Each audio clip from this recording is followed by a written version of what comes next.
அப்பனே கோவில் பெருமானே, முருகப்பெருமானே, எம்பெருமானே, உன்னுடைய பாதம் வணங்கி என்னுடைய உரையை துவங்குகிறேன்.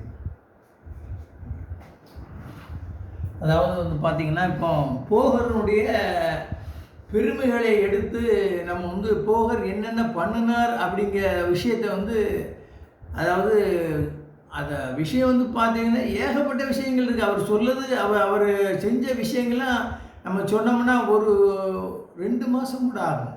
அந்த மாதிரி அவர் புஸ்தகம்லாம் எழுதியிருக்கிறாரு. புஸ்தகம்லாம் அவர் வந்து அவங்களே இது பண்ணி முடிச்சிருக்கிறாங்க. அப்போ அவங்க என்ன பண்ணியிருக்காங்கன்னு பார்த்தீங்கன்னா, போகர் வந்து அந்த காலத்தில் வந்து ரசவாதம் என்பது ஒரு பெரிய ஒரு விஷயம். அந்த ரசவாதத்தில் இந்த நவபாசான சிலைகள் வந்து செய்யப்பட்டது. அது ஒரு விஷயம்.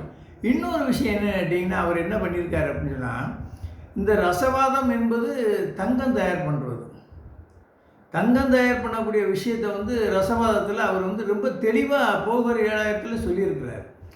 எப்படி சொல்லியிருக்காரு அப்படின்னு சொன்னால், அந்த தங்கத்தை நீங்கள் எடுக்கணும் அப்படின்னு சொன்னால் என்னென்ன பொருள்லாம் சேர்க்கணும் வச்சுருக்கணும்னு சொல்லியிருக்காங்களே ஒழிய, ஆனால் முக்கியமான பொருள் ஒரு பொருளை வந்து அவர் சொல்லவும் இல்லை, குறிப்பிடவும் இல்லை. ஏன் அப்படின்னு கேட்டிங்கன்னா, இது வந்து மனிதனுக்கு ஒரு ஆசை, அது ஒரு அவலாவசை ஆசையாக வந்துடும்.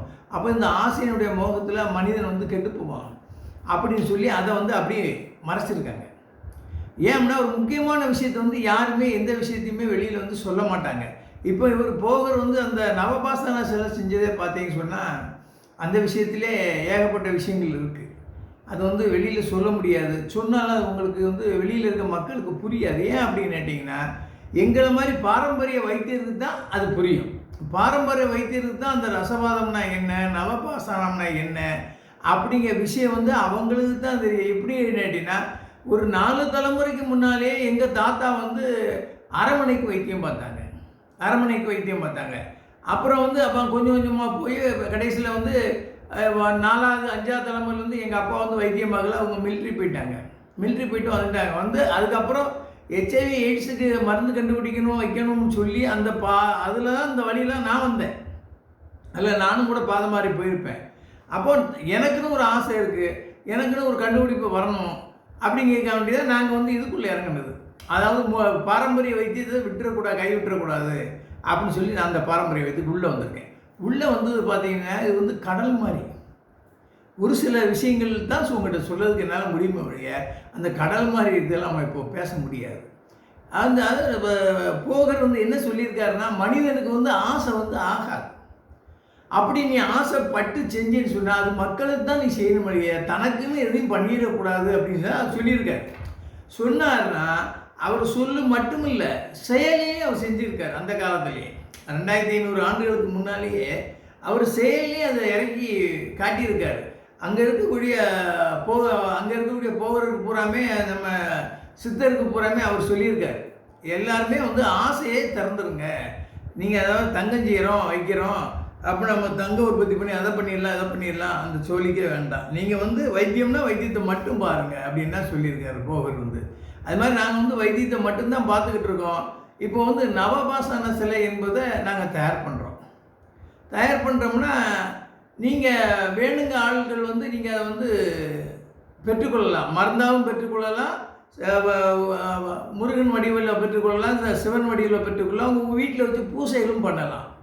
பூசைகள் பண்ணி நீங்கள் அவசியம் பண்ணி சாப்பிட்டீங்கன்னா உங்கள் உடம்புல இருக்கக்கூடிய நோய்கள் அனைத்து நோயுமே தீர்வதற்கான ஒரு நல்ல வாய்ப்பு இருக்குது. பார்த்துக்கோங்க, எந்த நோய் எடுத்தாலும் சரி, இப்போ வரக்கூடிய கொடிய நோய்கள் எந்த நோய் இருந்தால் அது தீர்வதற்கான ஒரு முழு தீர்வு அதில் இருக்குது. அந்த நவபாசன சிலையில் உண்டு. அதில் இந்த நவபாசன சிலைனா என்ன, அது ஏற்கனவே முன்னாடி நான் உங்களுக்கு சொல்லியிருக்கேன். இப்போ தங்கம் என்றால் என்ன, அதுக்கு நம்ம அந்த டாபிக்கு வந்துடுவோம்.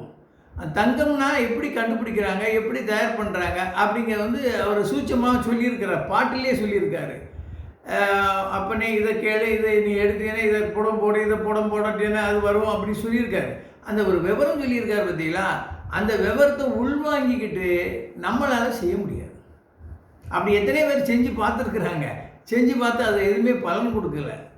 ஏன் அப்படின்னா, அந்த முக்கியமான விஷயங்களை வந்து அவங்க சொல்ல மாட்டாங்க, யாருமே சொல்ல மாட்டாங்க. இப்போ என்கிட்ட கேட்டால் கூட நானே அந்த முக்கியமான விஷயத்தை வந்து சொல்ல மாட்டேன். ஏன்னா இது வந்து மக்கள் மத்தியில் போச்சுன்னா வேறு மாதிரி ஆகி போகும் அப்படின்னு சொல்லி அந்த விஷயத்தை வந்து அப்படியே வச்சுருப்பாங்க. இது மாதிரி பல விஷயங்கள், பல ரகசியங்கள் வந்து இந்த பாரம்பரிய தொழிலில் வந்து அடங்கியிருக்கு. ஆகையால் இந்த பாரம்பரிய தொழிலை முன்னேற்றுவதற்கான என்ன வழி உண்டோ, மக்களுக்கு நம்ம என்ன செய்யணுமோ அதைத்தான் செய்யறதுக்கு நம்ம ஆசைப்படுறோம்.